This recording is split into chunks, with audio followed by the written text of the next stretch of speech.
دیار غیر میں بھوکے سونا کوئی حیرت کی بات نہیں، اکثر ہی ایسا ہوتا۔ ایسی ایک رات کھانا کھانے نکلا تو میز پر بیٹھے ایک نوجوان سے انہی جملوں کے ساتھ تعارف ہو گیا۔ وہ بہت خوش مزاج اور دل کا بڑا نوجوان تھا۔ میں یہاں اس کو نوفل کے نام سے متعارف کرواؤں گا۔ نوفل کی عمر یہی کوئی 26-27 سال ہوگی۔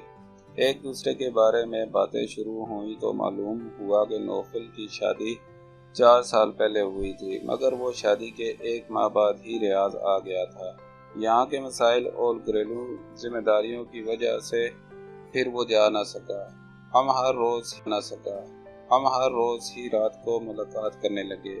ایک رات کافی دیر سے وہ مجھے سڑک پر ملا۔ ارے نوفل، اس وقت تم کیسے؟ کیا صبح کام پر نہیں جانا؟ میں نے اس کو اپنی طرف متوجہ کرتے ہوئے پوچھا۔ نہیں مصطفیٰ بھائی، بڑی مشکل سے چھٹی ملی ہے۔ 1-2 دن میں ہی گاؤں جا رہا ہوں، 5 سال بعد جاؤں گا اور اب جا کر اپنی بیٹی کو دیکھوں گا۔ نوفل مجھے بتا چکا تھا کہ وہ شادی کے 1 ماہ بعد ہی سعودی عرب آ گیا تھا، پھر اس کے گھر ایک بیٹی کی پیدائش ہوئی۔ خیر نوفل 1-2 دن میں گاؤں چلا گیا، بڑا خوش تھا، اس کا چمکتا چہرہ آج بھی مجھے یاد ہے۔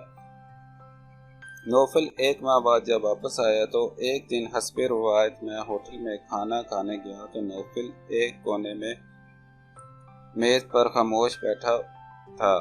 شیب بڑی ہوئی، بال بکھرے ہوئے تھے اور آنکھیں سوجی ہوئی تھی۔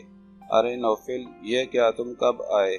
میں نے میز کے قریب پہنچ کر سوال کیا۔ نوفل میری جانب ایسے دیکھنے لگا جیسے وہ اور میں بالکل اجنبی ہوں۔ آج ہی ملاقات ہوئی۔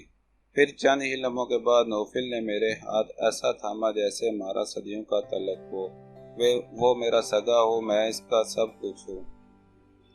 میں نے نوفل کے ہاتھ پکڑتے ہوئے سوال کیا، کیا ہوا یار، تم گاؤں گئے تھے، کب آئے، کیا ہوا؟ مگر وہ خاموش تھا۔ میں نے کھانا منگوایا، بڑی مشکل سے اس نے چند لقمے لیے مگر کچھ نہ بولا۔